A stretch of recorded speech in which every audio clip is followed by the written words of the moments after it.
Le millionnaire a abandonné sa femme et son fils pour vivre dans la rue, tandis qu'il est allé rejoindre sa maîtresse. 5 ans plus tard, il les a vus dans un restaurant chic et a failli s'évanouir de choc. C'était un matin ensoleillé à Paris, mais l'ambiance dans la maison des Fernand était loin d'être lumineuse. Jean-Michel, un homme d'affaires ambitieux, était obsédé par l'ascension dans le monde des affaires. Il ne remarquait guère la distance croissante entre lui et sa famille, sa femme Marie et son fils André.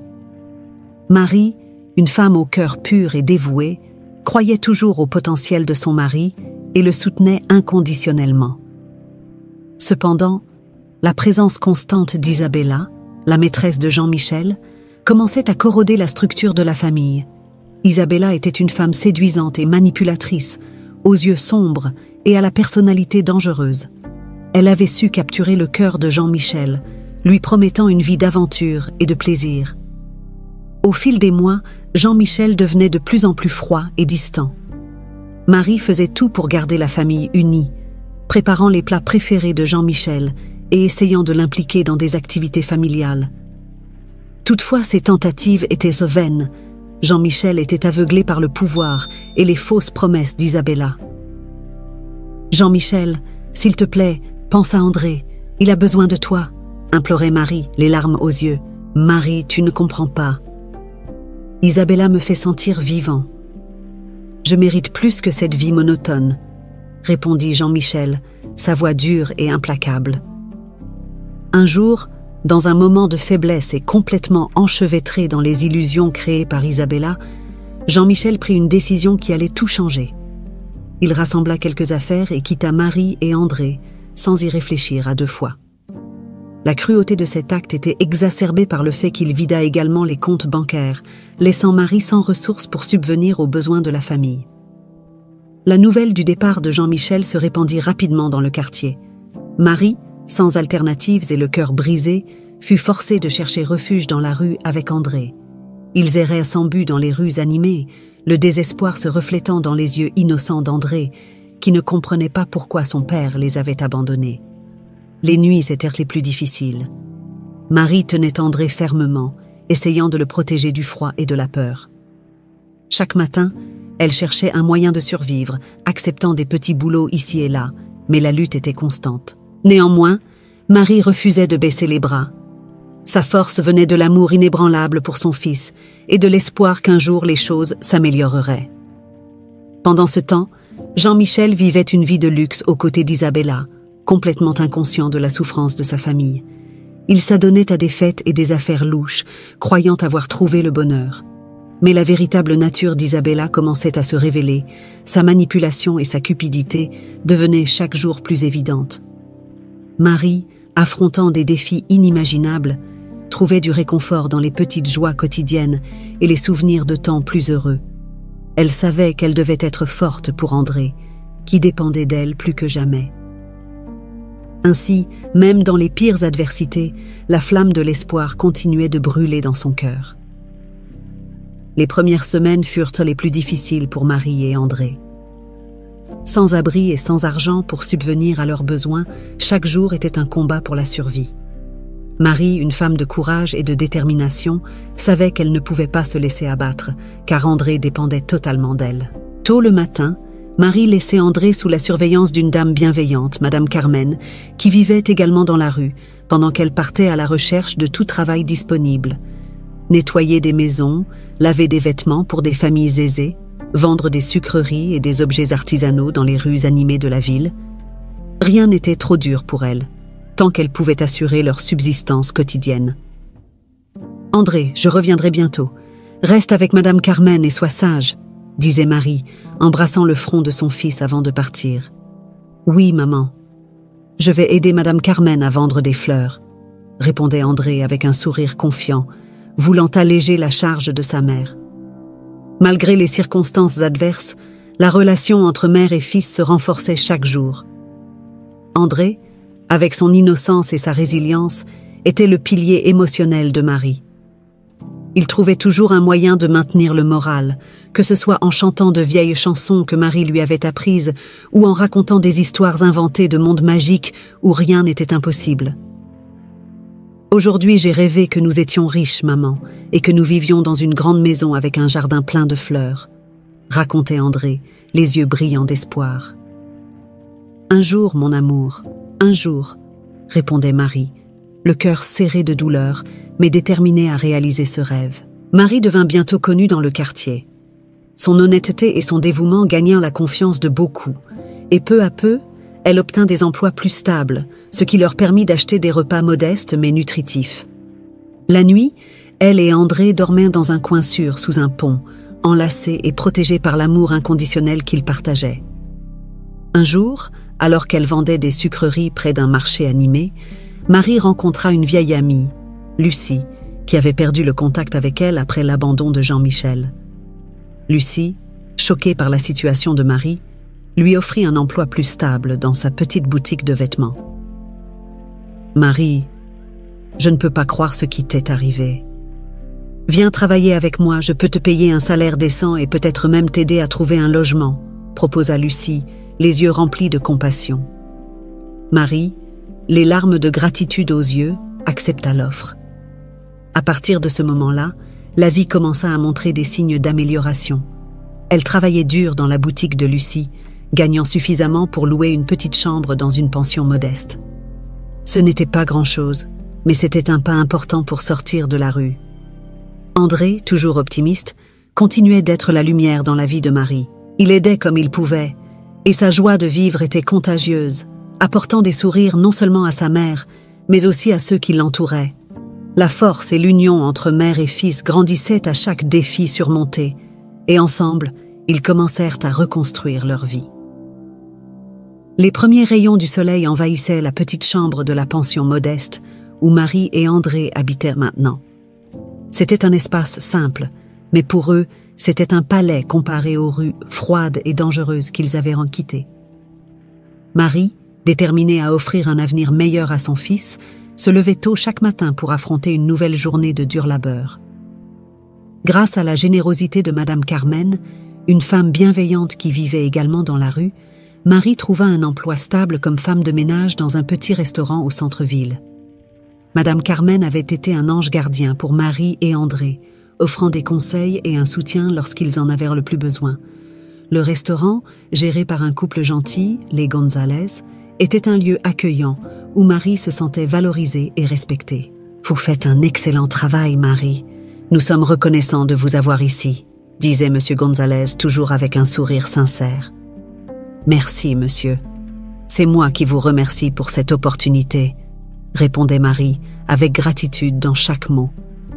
Marie travaillait dur pendant la journée et le soir, elle suivait des cours d'alphabétisation et de formation professionnelle offerts par une organisation communautaire. Elle savait que, pour garantir un avenir meilleur à André, elle devait améliorer ses propres compétences et connaissances.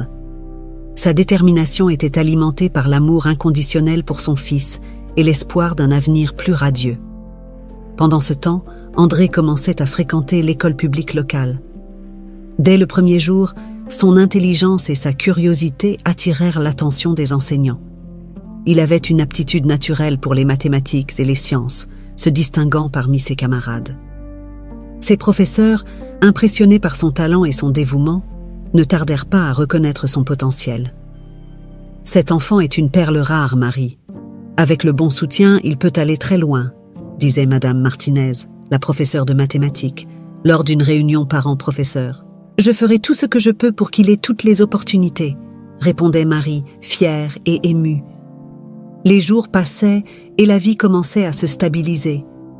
Marie et André affrontaient chaque défi ensemble, construisant une nouvelle routine. Marie nettoyait le restaurant avec dévouement, puis se rendait à ses cours du soir, tandis qu'André se consacrait assidûment à ses études. Le lien entre mère et fils se renforçait chaque jour, soutenu par l'amour et l'espoir. « Aujourd'hui, j'ai appris quelque chose de nouveau à l'école, maman. Tu veux voir ?» disait André, les yeux brillants d'enthousiasme en montrant une expérience scientifique simple qu'il avait apprise. « Bien sûr, mon chéri. Tu fais du bon travail. Je suis tellement fière de toi, » répondait Marie, en serrant tendrement son fils dans ses bras. Peu à peu, leur vie prenait une tournure positive. Marie rêvait d'un jour ouvrir sa propre petite boutique de confiserie, tandis qu'André rêvait de devenir un scientifique, découvrant de nouvelles choses et changeant le monde. La flamme de l'espoir brûlait avec éclat dans leur cœur et chaque petit progrès était célébré comme une grande victoire. Les jours de luxe et de plaisir pour Jean-Michel commencèrent à s'effondrer lorsque les premières suspicions de fraude financière apparurent dans l'entreprise. Isabella, dont la beauté séduisante cachait un cœur froid et calculateur, avait utilisé sa position pour détourner des fonds et s'enrichir aux dépens de la société. Les premiers indices se manifestèrent sous forme de murmures dans les couloirs, mais ils se transformèrent rapidement en cris lorsque l'audit révéla l'ampleur du détournement. Jean-Michel, autrefois considéré comme un brillant homme d'affaires, faisait maintenant face à la ruine. La nouvelle de la fraude se répandit rapidement, touchant les journaux et les médias comme un ouragan. Sa réputation fut détruite en un clin d'œil, et ceux qui le flattaient auparavant s'éloignèrent, le laissant seul pour faire face aux conséquences. « Comment as-tu pu faire ça, Isabella ? Tu as tout détruit », confronta Jean-Michel, sa voix pleine de désespoir et de colère. « J'ai juste profité des opportunités que tu m'as données, mon cher », répondit Isabella avec un sourire froid, sans aucun remords. La situation s'aggrava lorsque Isabella, réalisant que le filet se resserrait autour d'elle, s'enfuit pour éviter la prison. Elle disparut dans la nuit, emportant avec elle ce qui restait de l'argent volé. Jean-Michel, déshonoré et sans ressources, fut laissé seul pour affronter les accusations et la faillite imminente. L'entreprise de Jean-Michel déclara faillite peu de temps après, et lui, sans autre choix, fut contraint de chercher un emploi humble. La recherche de travail fut humiliante pour un homme qui avait connu le succès et le pouvoir.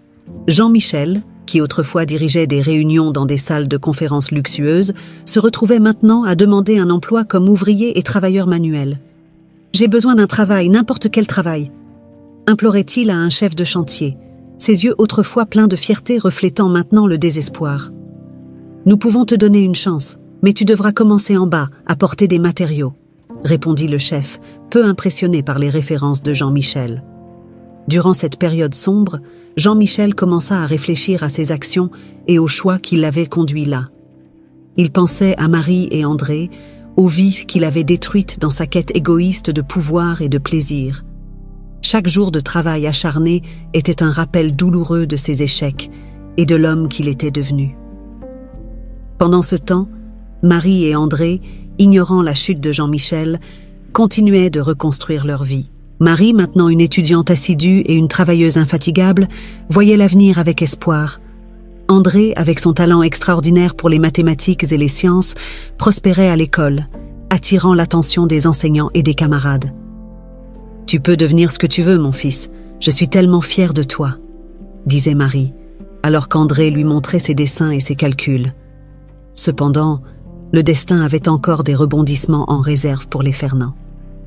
La chute de Jean-Michel, bien qu'une conséquence de ses propres erreurs, allait de nouveau s'entrelacer avec la vie de Marie et André, entraînant une série d'événements que personne n'aurait pu prévoir. Les premiers jours de travail comme serveur dans un restaurant luxueux furent extrêmement humiliants pour Jean-Michel. Lui, qui autrefois était un homme de pouvoir et d'influence, servait maintenant les mêmes personnes qui autrefois le respectaient et l'enviaient. Les regards de mépris et de surprise étaient difficiles à supporter, mais il savait que c'était la seule façon de commencer à reconstruire sa vie et, peut-être, sa dignité. « Garçon, apportez plus de vin à la table », disait un ancien collègue d'affaires avec un ton condescendant. « Oui, monsieur », répondait Jean-Michel, gardant la tête basse et essayant de cacher sa honte. Cependant, chaque jour de travail dur et humiliant était aussi une leçon d'humilité et de connaissance de soi. Peu à peu, Jean-Michel commença à réfléchir profondément à ses actions passées. Il se souvenait de Marie et André, de l'amour qu'ils partageaient autrefois et des promesses qu'il avait brisées. Il reconnaissait maintenant la valeur des choses qu'il avait perdues et l'importance véritable de la famille et de l'honnêteté. Pendant que Jean-Michel faisait face à sa nouvelle réalité, Marie continuait de prospérer. Dans le restaurant où elle travaillait comme femme de ménage, sa dévotion et son éthique de travail ne passaient pas inaperçues. Parmi les clients réguliers se trouvait un philanthrope, M. Émile Santoro, qui observait la ténacité et la bonté de Marie avec une grande admiration. Cette femme est remarquable, toujours avec un sourire et un mot gentil, malgré les difficultés qu'elle affronte clairement, pensait Émile, en la regardant travailler sans relâche. Un jour, après un long service, Émile s'approcha de Marie. « Bonsoir Marie, j'ai observé votre travail et je dois dire que je suis impressionné. J'aimerais en savoir plus sur votre histoire et comment je pourrais vous aider, » dit-il avec un sourire chaleureux. « Merci, monsieur Santoro. Votre gentillesse me touche beaucoup. Mon histoire est simple. Je tente de recommencer ma vie et d'assurer un avenir meilleur pour mon fils, André, » répondit Marie, émue et pleine d'espoir. Émile, touché par la sincérité de Marie, décida de lui offrir une opportunité. Il possédait un réseau de petits commerces et cherchait quelqu'un de fiable et travailleur pour en gérer un. « Marie, je crois que vous avez beaucoup de potentiel. J'aimerais vous offrir un poste de gérante dans l'un de mes magasins. Ce sera un grand défi, mais je suis certain que vous en êtes capable, » proposa Émile. Marie, surprise et émue, accepta l'offre avec gratitude. Ce nouvel emploi améliorerait non seulement leurs conditions de vie, mais lui donnerait aussi l'occasion de prouver sa valeur et de progresser professionnellement. Pendant ce temps, au restaurant luxueux, Jean-Michel continuait à lutter avec sa nouvelle réalité. À travers les difficultés, il commença à redécouvrir l'importance de valeurs oubliées comme l'honnêteté, le respect et l'amour familial. Chaque jour était une occasion de se racheter, même si lentement. Un soir animé, alors qu'il servait les clients, Jean-Michel entendit mentionner un nom familier, celui de Marie. Il s'approcha discrètement de la conversation et découvrit que Marie avait été promue gérante d'une boutique et qu'elle prospérait. Fierté et douleur se mêlèrent dans son cœur, fier de la femme qu'il avait aimée autrefois et douleur pour les opportunités qu'il avait gâchées lui-même. « Peut-être qu'il y a encore de l'espoir pour moi », pensa Jean-Michel, avec une nouvelle détermination naissant en lui. Les jours qui suivirent l'offre de M. Émile Santoro furent remplis d'espoir et de travail acharné pour Marie. Elle assuma son nouveau poste de gérante avec une détermination de fer, mais le destin avait encore une surprise en réserve pour elle. Lors d'une réunion d'affaires, Marie rencontra M. Robert, un entrepreneur philanthrope qui fut séduit par son histoire de résilience et de surpassement. « Marie, votre histoire est vraiment inspirante.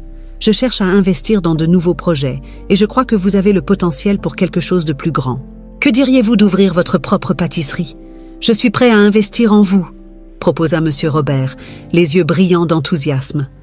Marie resta sans voix un instant. L'idée d'avoir son propre commerce était un rêve lointain qui semblait maintenant à portée de main. Avec un sourire radieux et des larmes aux yeux, elle accepta l'offre.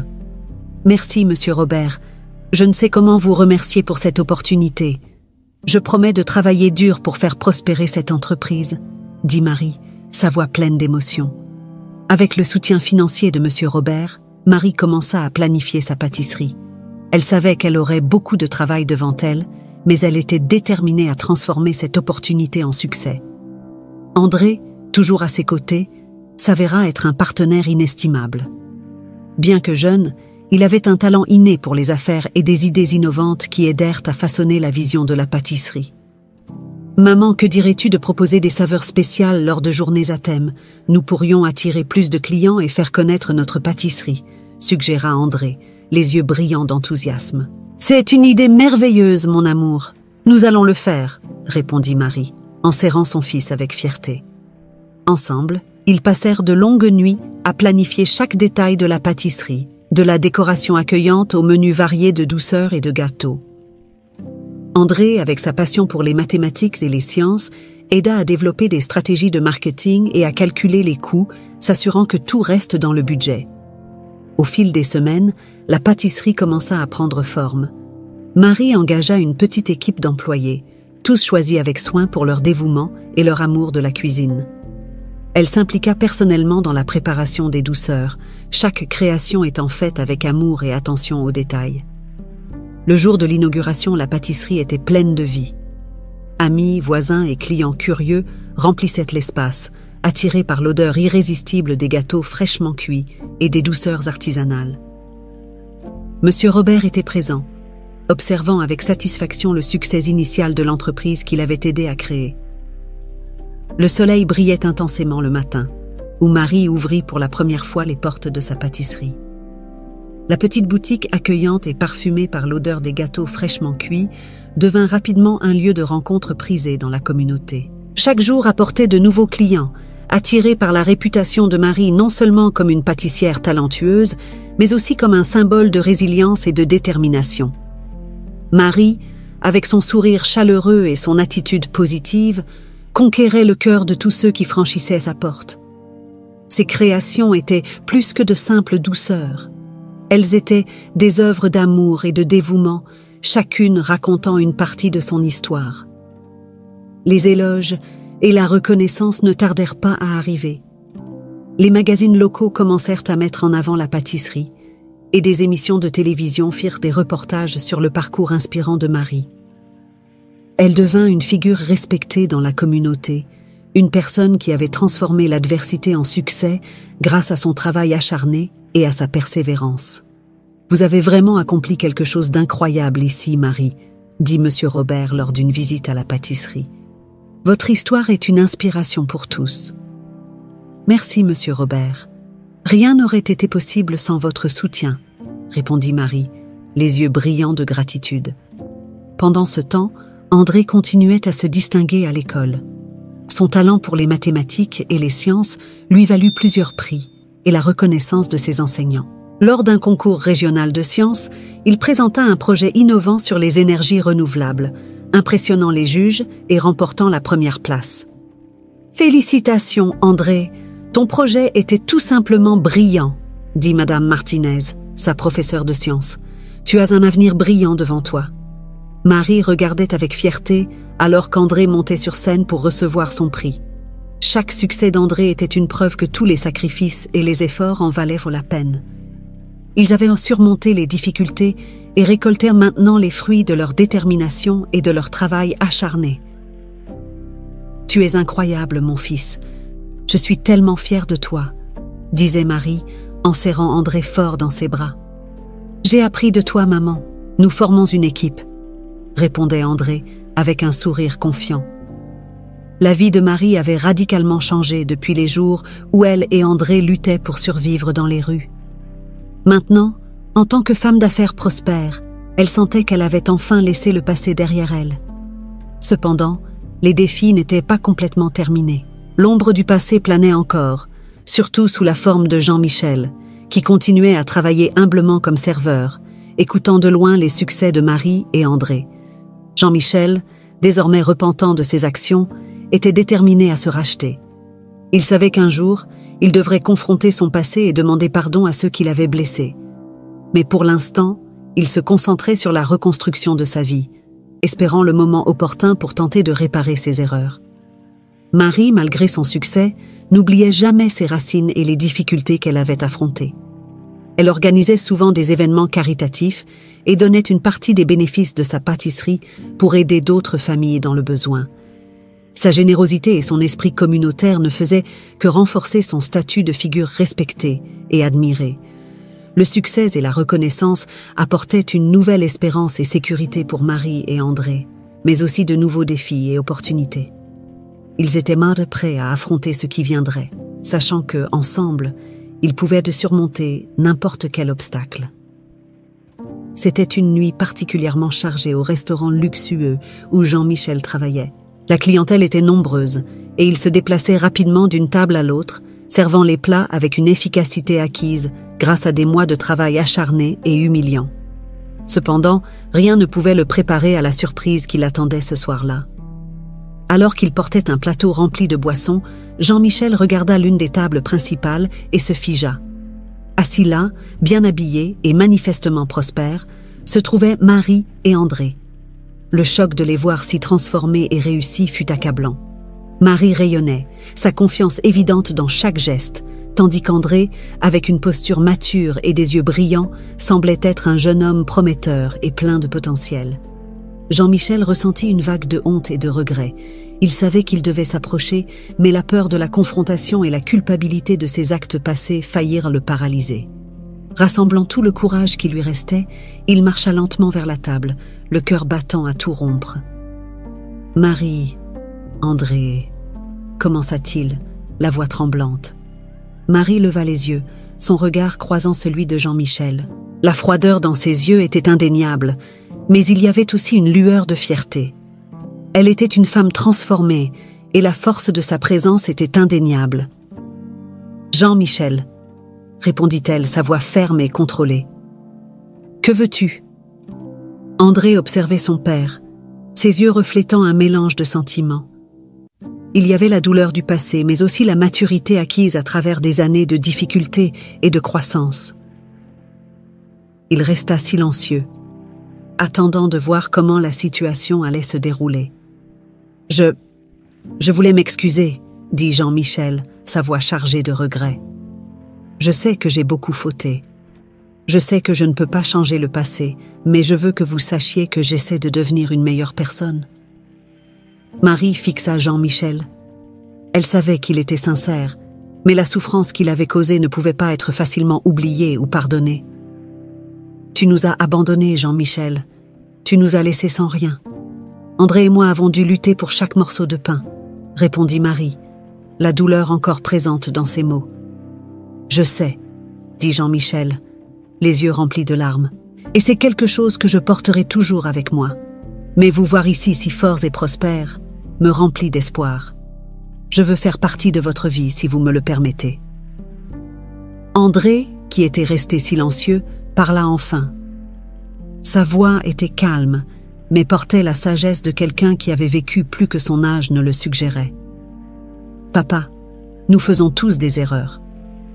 Mais ce qui compte, c'est ce que nous faisons pour corriger ces erreurs. Si tu veux vraiment faire partie de nos vies, tu devras prouver que tu as changé. Et cela prend du temps, » dit André, regardant directement dans les yeux de Jean-Michel. Marie acquiesça, reconnaissant la vérité dans les paroles de son fils. Elle savait que le chemin vers la rédemption de Jean-Michel ne serait pas facile, mais elle reconnaissait aussi la possibilité de changement. « Nous verrons comment les choses se passent, Jean-Michel. Pour l'instant, concentre-toi à prouver que tu as vraiment changé, » dit Marie, son ton plus doux, mais encore prudent.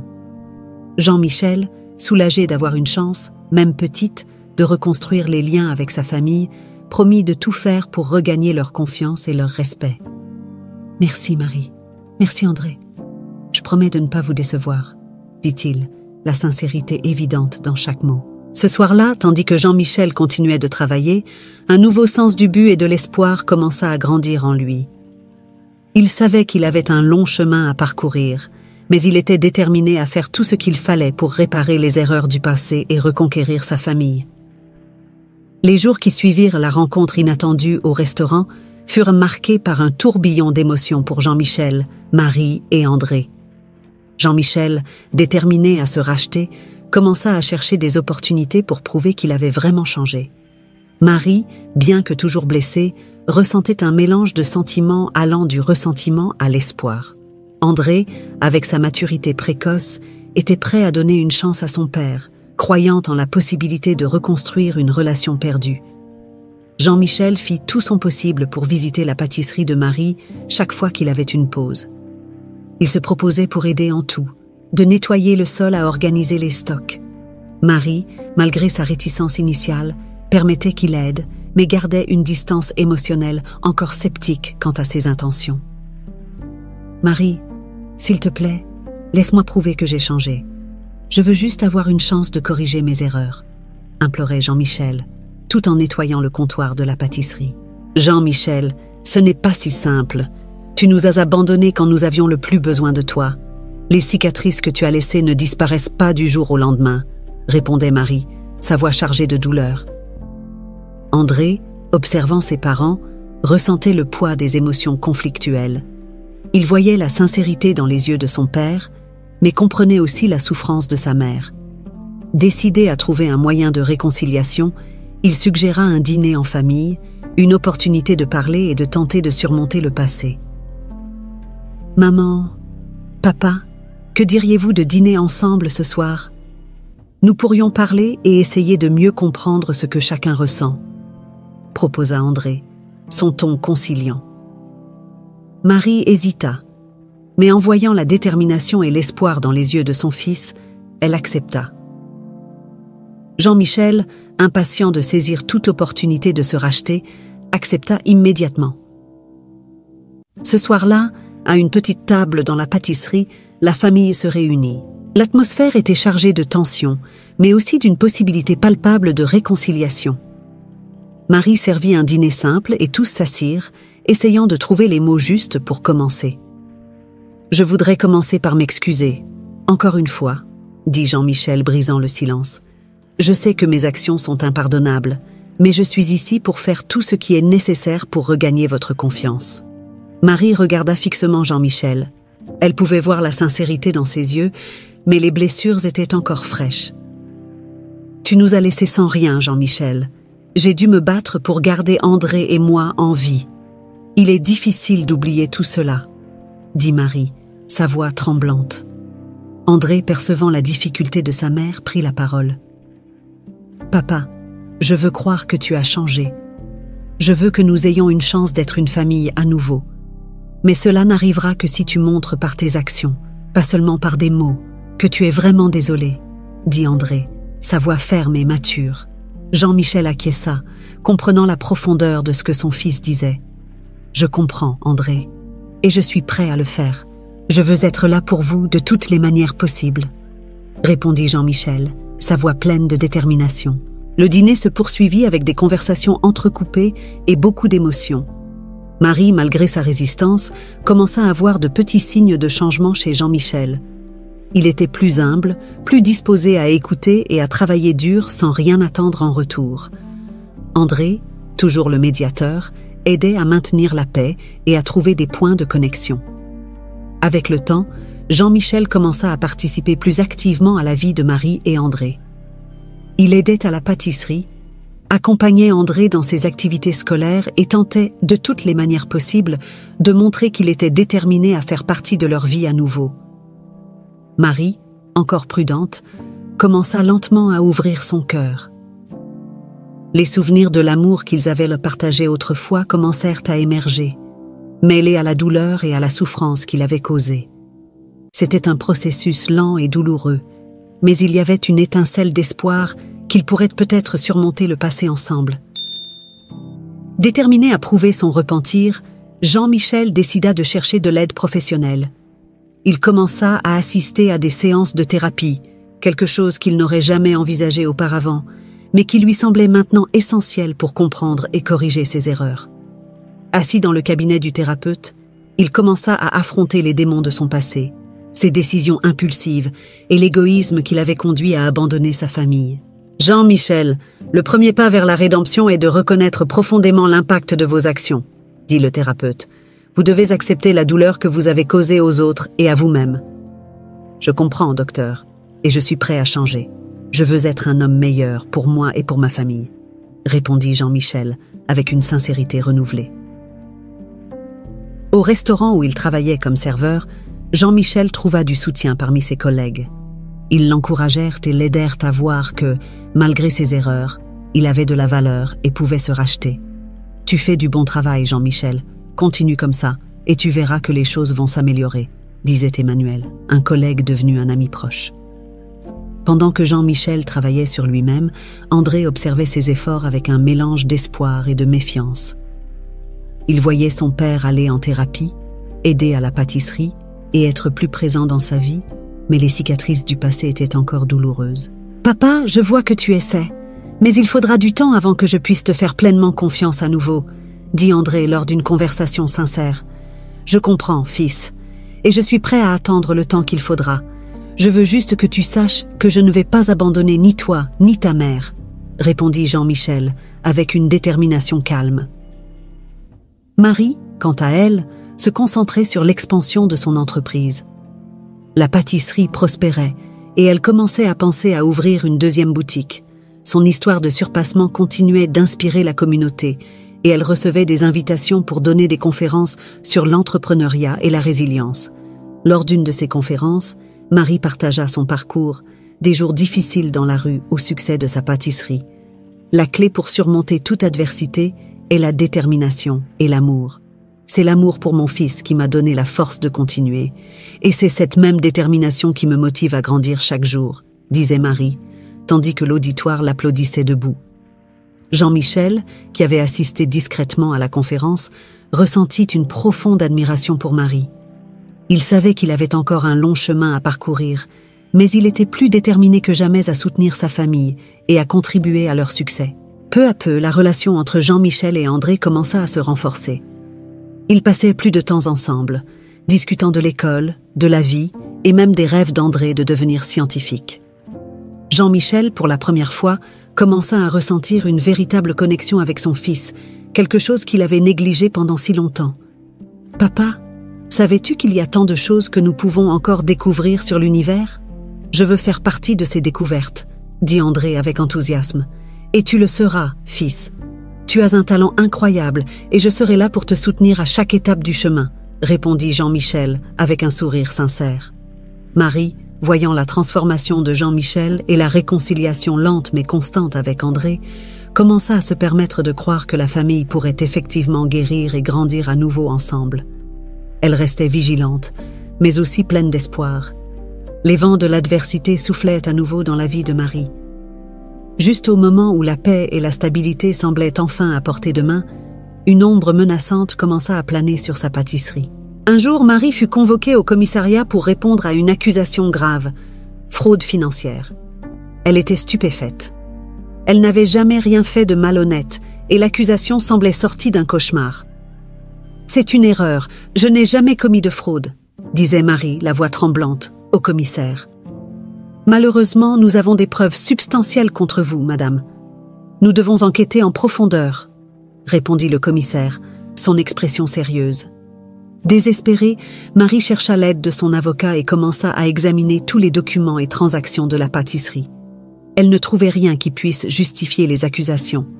La pression augmentait chaque jour et la possibilité de tout perdre la laissait angoissée.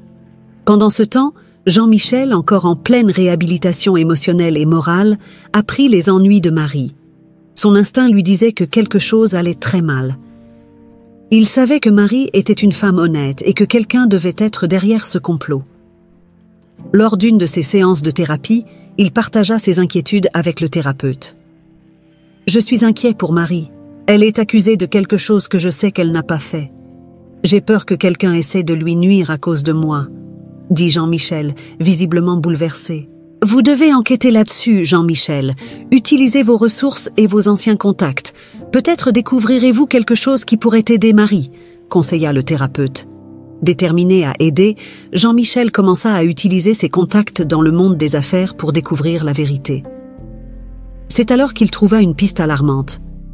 Le nom d'Isabella apparaissait lié à des transactions suspectes correspondant à la période où les accusations contre Marie avaient commencé à surgir. Isabella, qui avait disparu après avoir détourné des fonds de l'entreprise de Jean-Michel, était de retour, apparemment mue par un désir de vengeance. Elle voulait détruire tout ce que Jean-Michel valorisait, et Marie, malheureusement, était sur son chemin. Jean-Michel savait qu'il devait confronter Isabella.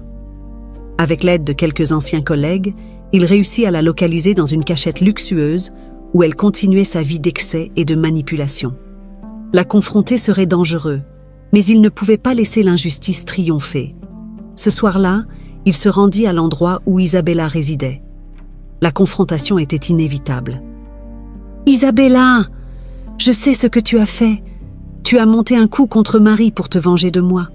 Ça doit s'arrêter maintenant, » dit Jean-Michel, entrant avec détermination dans l'appartement d'Isabella.